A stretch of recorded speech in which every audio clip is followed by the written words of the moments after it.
Let's continue our discussion of Calley Means' book, Good Energy. Today is the third part of our interpretation. Science has already formed a fairly clear understanding of why people in modern, materially abundant environments are becoming increasingly unhealthy. In her book, Calley Means outlines several reasons, many of which are now widely accepted in academic circles. First, let's talk about food. One major issue is overnutrition. Food is cheap and readily available, making it easy to consume too many calories and excessive sugar. Americans today consume 20% more calories than they did 100 years ago, and fructose intake has skyrocketed by 700% to 3,000%. This overload puts enormous stress on the body. The main culprit? Processed foods. Cakes, cookies, chips, ice cream, sausages, sugary drinks, and so on.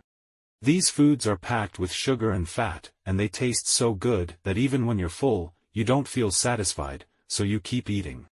In fact, 70% of the calories Americans consume come from processed foods. Ironically, while we're dealing with overnutrition, we're also facing nutrient deficiencies, especially in micronutrients like vitamins and minerals. Mechanized farming depletes the soil of trace elements.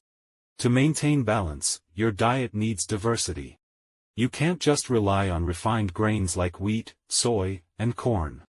You need to add whole grains, nuts, fish, and especially more vegetables and fruits. Yet 75% of Americans don't eat enough produce. Then there's food contamination. The food industry uses chemical additives, some of which are toxic. Long-term medication for chronic conditions, especially pain, also brings side effects. These substances not only harm your body directly, but also damage your gut microbiome. Lifestyle habits are another issue. Prolonged sitting has long been proven harmful. Then there's sleep. Lack of sleep or disrupted circadian rhythms lead to hormonal imbalances, affecting cortisol, insulin, growth hormone, and melatonin. Chronic psychological stress, a hallmark of modern life, further raises cortisol and blood sugar levels. Means also highlights a less commonly discussed factor: temperature.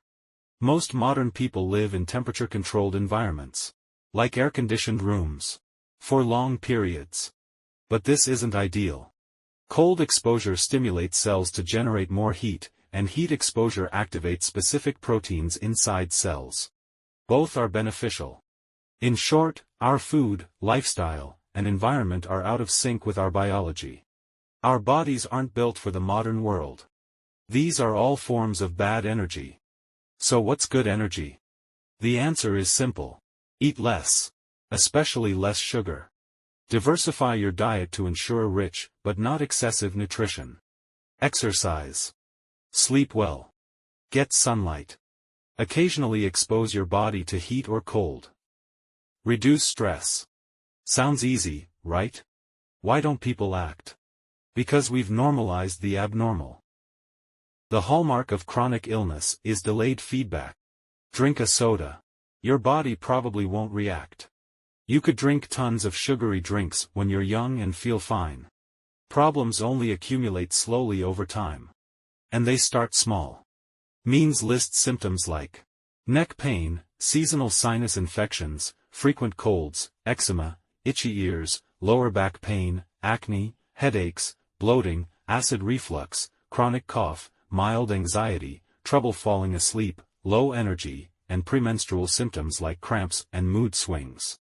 Most people think of these as just discomfort. Everyone gets headaches. No big deal, right?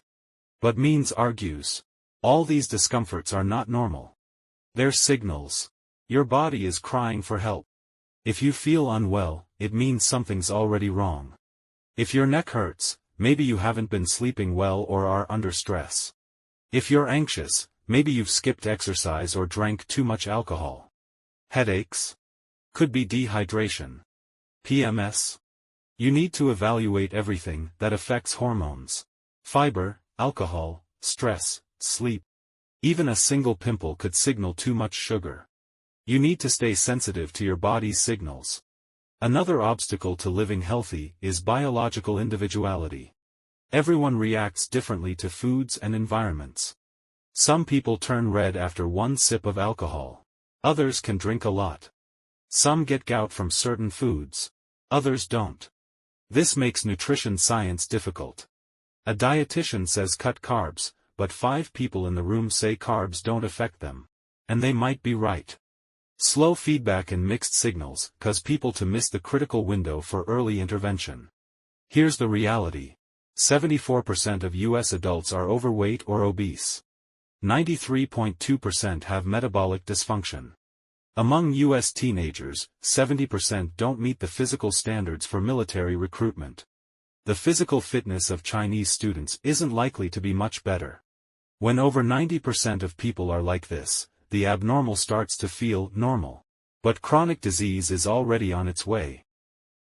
One of Means's co-founders at her company levels is Josh Clementi, a former aerospace engineer at SpaceX. In aerospace, extreme caution is required. They install over 10,000 sensors on rockets and spacecraft to constantly monitor conditions. You can't wait until the rocket goes off course to fix it. You have to detect early signs and act immediately. Which begs the question, why don't we have sensors monitoring our bodies in real time? The good news is, our bodies do send early signals. Modern medicine can detect problems even before you feel unwell. And the signals are strong. Your annual physical already includes some indicators. But they're not real-time. For metabolic health, 5 key indicators are most important. Fasting glucose, triglycerides, HDL, good cholesterol, waist circumference, and blood pressure. ChatGPT can list the normal ranges for these. Compare your test results to the recommended ranges. You'll know what's off. For example, triglycerides store excess sugar as fat. So if your fasting glucose is normal but triglycerides are high, you're probably still consuming too much sugar. Means even questions the standard, normal, ranges, arguing we need stricter thresholds. But let's set that aside. Another issue. Most doctors don't know how to interpret these indicators. What if 3 are normal, 2 are abnormal? What does that mean? How should you respond? Means says many doctors have no clue. Her suggestion, and mine, is, feed your test results into ChatGPT, ideally a reasoning model like O1. AI is now better than most doctors at analyzing health metrics. Means recommends tracking 6 additional indicators. One is fasting insulin. It can detect insulin resistance earlier than glucose, and it's easier and cheaper to measure. But it's not yet part of standard tests. What excites me most is the rise of wearable tech that can track body signals. Paired with smartphones and AI, we can now detect health patterns in real time. This is the core idea behind bioobservability, the most important concept in modern health management. We can already measure sleep, heart rate, oxygen levels, and more. The key is combining these metrics with logs of what you eat and do, then identifying your unique health patterns. For instance, Means suggests walking 10,000 steps a day. A recent study tracked over 6,000 people for 10 years.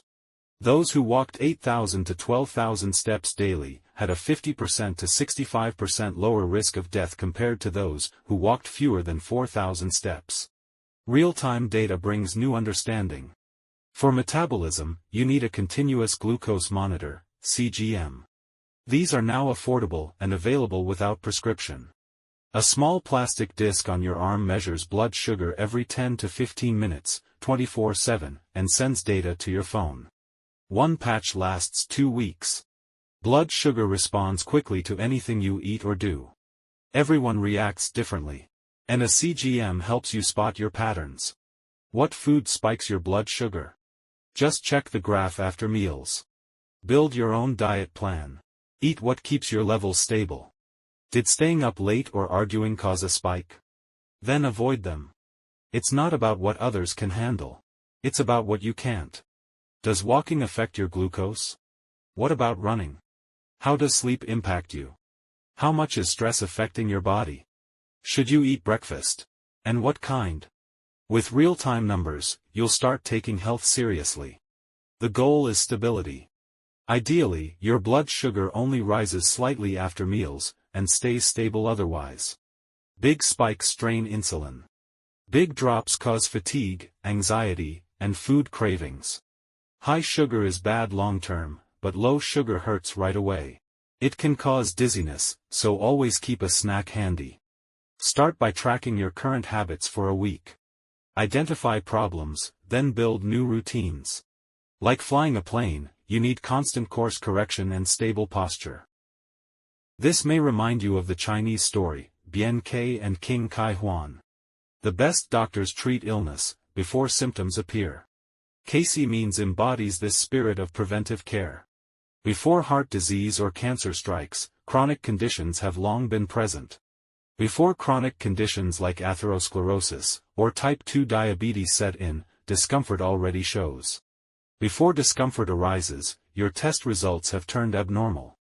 Before test results change, your food and lifestyle were already unhealthy. Chinese medicine might have a lot to say here. But I must emphasize. Without scientific knowledge, tools, and metrics, talk of balance and harmony is empty. Herbal remedies and special diets may do more harm than good. What you truly need are cell biology, big data, AI, and a continuous glucose monitor. These are your best healers today. That's it for today's content. Thank you for watching, and I'll see you in the next video. If you feel there is value in this, please like, subscribe to this channel, and leave your thoughts or suggestions in the comments section. Let's grow together and read more good books.